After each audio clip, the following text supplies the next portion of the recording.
Hello students, তো আজকের এই ভিডিওতে আমরা আলোচনা করব ক্লাস 10th এর এক্সারসাইজ নাম্বার 9.1 কোয়েশ্চেন নাম্বার 11। ওকে, তো এই চ্যাপ্টারের যে আগের কোয়েশ্চেনগুলো রয়েছে সেগুলো আমি সলভ করে দিয়েছি, তোমরা অবশ্যই প্লেলিস্টটিকে চেক করবে। তো চলো আর দেরি না করে শুরু করে দিয়ে আমরা 11 নাম্বার কোয়েশ্চেনটা কিভাবে করব দেখে নেই। চলো। তো বলেছে কি, কোনো একটি খালের এক পারে একটি টিভি টাওয়ার উলম্বভাবে দাঁড়িয়ে আছে। টাওয়ারের ঠিক সামনে বিপরীত পারে একটি বিন্দু থেকে টাওয়ারের শীর্ষের উন্নতি কোণ 60 ডিগ্রি।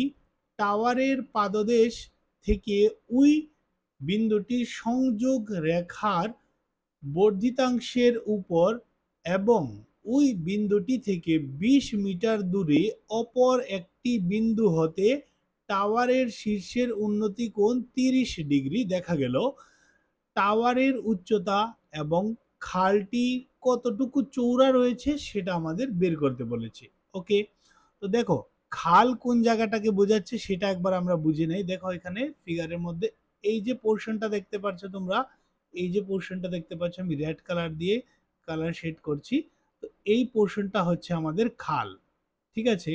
তো খালের এক পাশে কি রয়েছে, টিভি টাওয়ার রয়েছে এবং অপর পাশে একটা পয়েন্ট রয়েছে, বিন্দু রয়েছে। সেই বিন্দু থেকে টাওয়ারের শীর্ষের উন্নতি কোণ কত, 60 ডিগ্রি বলেছিল, মনে আছে তোমাদের? এই দেখো 60 ডিগ্রি কোণ উৎপন্ন হয়েছে বলেছে, তো আমরা সেটাই অঙ্কন করেছি। তারপর কি বললো দেখো, বিন্দুটি থেকে, যেই বিন্দুটা, এই বিন্দুটা থেকে 20 মিটার দূরে, তো এখান থেকে আমরা 20 মিটার দূরে এখানে চলে এসেছি। এখানে অপর একটি বিন্দু নিয়ে নিয়েছি যেটা টাওয়ারের শীর্ষের সঙ্গে কি করছে, 30 ডিগ্রি কোণ উৎপন্ন করছে। ওকে, তো আমাদের বলেছে কি, এক তো হচ্ছে কি টাওয়ারের উচ্চতাটা কত হবে সেটা বের করতে হবে, এই টাওয়ারটার, ঠিক আছে, এই পোর্শনটা। ওকে, তারপর দ্বিতীয়ত হচ্ছে কি নদীটা কতটুকু চৌড়া রয়েছে সেটা আমাদের বের করতে হবে। দেখো নদীটা চৌড়া, দ্যাট মিন্স এই জায়গাটা আমরা বের করব। ক্লিয়ার সবাই? তো দেখো আমরা এগুলোকে একটু রাব করে নেমিং করে নেব যাতে করে বুঝতে অনেক সুবিধে হয় আমাদের। তো এটাকে লিখে নেব এ, এটাকে বি, আর এই পয়েন্টটাকে সি, আর এই পয়েন্টটাকে ডি। ক্লিয়ার সবাই? তো কি কি লিখেছি বা ধরেছি সেগুলো আমরা এখানে মিন করব, লিখব। এলইটি লেট বা ধরিও লিখতে পারো তোমরা। A B equal to tower, tower টির উচ্চতা, ঠিক আছে, এটা আমরা ধরে নিয়েছি। ক্লিয়ার?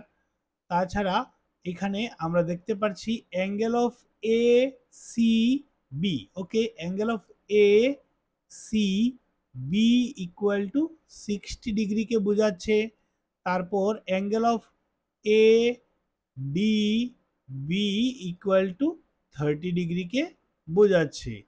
এবং আরও কি তথ্য দিয়েছে আমাদের, D C equal to 20 metre.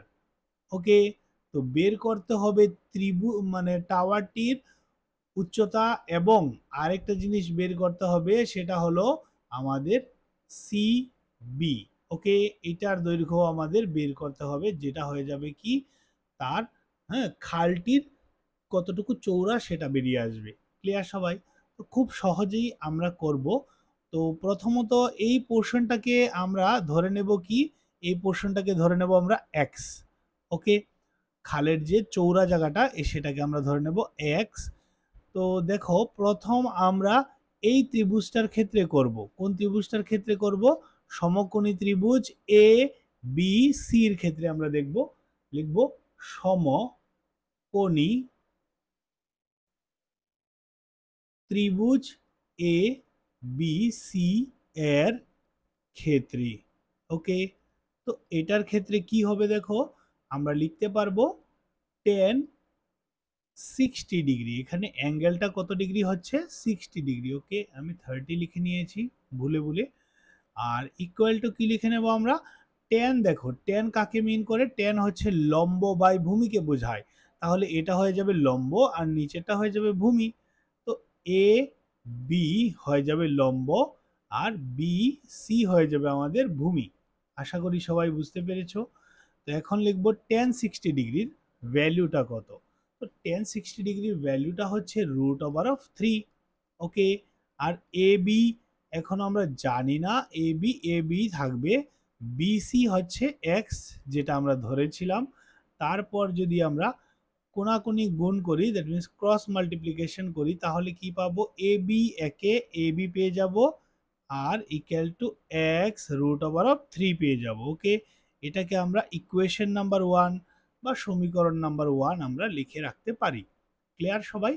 এখন আমরা দেখব এই সম্পূর্ণটা ত্রিভুজের ক্ষেত্রে, অর্থাৎ বড় যে ত্রিভুজটা তৈরি হচ্ছে সেই ত্রিভুজটার ক্ষেত্রে। আশা করি সবাই বুঝতে পারছো। ত্রিভুজ এ বি ডি। ওকে, তো লিখবো নেক্সট লাইন, এখানে হবে আমার পরবর্তী লাইনটা, সমকোণী সমকোণী ত্রিভুজ। ওকে, সমকোণী ত্রিভুজ এ বি ডি এর ক্ষেত্রে। ওকে, এইটার ক্ষেত্রে আমরা কি লিখে নেব, সুতরাং দিয়ে টেন 30 ডিগ্রি ইকুয়াল টু, দেখো টেন মানে হচ্ছে লম্ব বাই ভূমি, তো এই ক্ষেত্রেও লম্ব আমাদের এ বি হবে। ওকে, তো এ বি কে উপরে লিখে নেব আর ভূমি হচ্ছে আমাদের বি ডি। ওকে, তো বিডি লিখে নেব। তারপর দেখো টেন 30 ডিগ্রির মান কত, টেন 30 ডিগ্রির মান হচ্ছে 1/√3।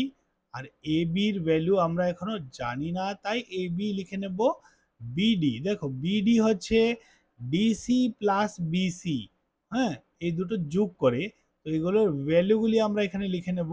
এই সম্পূর্ণটার মধ্যে কি কি রয়েছে, 20 ডিগ্রি, সরি 20 ডিগ্রি না, 20 মিটার আর হচ্ছে এক্স, তাহলে আমরা লিখে নেব 20 প্লাস এক্স। ওকে, এটা হচ্ছে বিডি এর দৈর্ঘ্য বোঝাচ্ছে আমাদের। তারপর দেখো কোনাকুনি গুণ এক্ষেত্রেও করে নেব আমরা। ঠিক আছে, কোনাকুনি গুণ না করে আরেকটা জিনিস করা যায় যেটা খুবই লাভজনক হবে আমাদের জন্য। দেখো A B, hmm, A B লিখে নেব আমরা, কি হয়েছে এখানে √3 পজিশনে চলে এসেছে। ওকে, হুম, আর এখানে উপরে তো আমরা 1 লিখবই, কারণ 1 ছিল। আর এখানে দেখো √3টা এটার পজিশনে যেতে পারবে, যেহেতু এটা কোনাকুনি মাল্টিপ্লাই হচ্ছে, তাই এইভাবেও লিখতে পারবো আমরা এটাকে। ক্লিয়ার সবাই? তো 1/ab কে আমরা যদি পরিবর্তন করে এভাবে লিখি এ বি, অর্থাৎ কি হয়েছে, নিচেরটা উপরে গেছে, তো এক্ষেত্রেও কি হবে, নিচের যে মানটা সেটাকে উপরে নিতে হবে, যেটা আমরা লব ও হরের পরিবর্তন বলে থাকি। ওকে, তো উপরে চলে যাবে 20 প্লাস এক্স আর নিচে চলে আসবে কি √3। ওকে, তো তোমরা এতটুক পর্যন্ত তুলে নাও, আমি এখন এটাকে রাব করব। তো এটাকে আমরা লিখে নেব কোয়েকশন নাম্বার 2। ওকে, তারপর পরবর্তী স্টেপটা করব। তো দেখো এখন আমরা কি করব, লিখব 1 নং ও 2 নং থেকে পাই। ওকে, তো 1 নং কি ছিল আমাদের এ বি, দেখো 2 নংও আমরা এ বি বানিয়ে রেখেছি, তো A B equal to A B হবে, তাহলে এটার যে মানগুলো রয়েছে তারাও পরস্পর ইকুয়াল হবে, অর্থাৎ x√3 ইকুয়াল টু আমরা লিখতে পারবো 20 প্লাস এক্স বাই √3। ওকে, তারপর জাস্ট কি করব, কোনাকুনি গুণ করে দেব। তো দেখো, হ্যাঁ, √3 ইন্টু √3 কত হয়ে যাবে, শুধু 3 আর সঙ্গে এক্স ইকুয়াল টু 1 দিয়ে গুণ করলে এটার কোনো রূপ পরিবর্তন আসবে না, এটাই থাকবে। তারপর দেখো এখানে 3x মাইনাস, এই এক্সটা ও পাশে চলে গেলে মাইনাস হয়ে যাবে, ইকুয়াল টু 20। দেন 3x থেকে x চলে গেলে থাকবে কত, 2x ইকুয়াল টু 20। ওকে, হ্যাঁ, তো দেখো এখানে আমরা কি পেয়েছিলাম, 2x ইকুয়াল টু 20। ওকে, তো x ইকুয়াল টু কত হয়ে যাবে, 20/2। ক্লিয়ার? তাহলে এটা দিয়ে এটাকে ক্যান্সেল করে দেব, তো 2 10 কত হয়ে যাবে, 20, অর্থাৎ x ইকুয়াল টু আমাদের আর চলে আসবে 10 মিটার। ওকে, তো x কি ধরেছিলাম আমরা, হ্যাঁ, যে খালটা কতটুকু চৌড়া রয়েছে, তাহলে আমাদের আনসার বেরিয়ে এসেছে কত, 10 মিটার। ওকে, তো এই এখানে মানটাকে আমরা রাব করে লিখতে পারবো বা এটা যা লেখা আছে এক্স এর মান ধরেছিলাম সেটাও লিখতে পারবো, কোনো সমস্যা নেই। এখন আমাদের নেক্সট হচ্ছে কি মিনারটির উচ্চতা বের করা বা টাওয়ারটির উচ্চতা বের করা। তো টাওয়ারটির উচ্চতা আমরা কত ধরেছিলাম এ, ওকে এ বি। তো এ বির মানটা কত হয়ে যাবে, এ বি কত বেরিয়ে এসেছে এক্স, ওকে √3। তাহলে এখানে এক্স এর পজিশনে এক্স এর মানটা বসবে, অর্থাৎ 10√3 মিটার হয়ে যাবে আমাদের এ বি, অর্থাৎ টাওয়ারের উচ্চতা। ক্লিয়ার সবাই? তারপর দেখব নেক্সট কোয়েকশন, কোয়েকশন নাম্বার 12।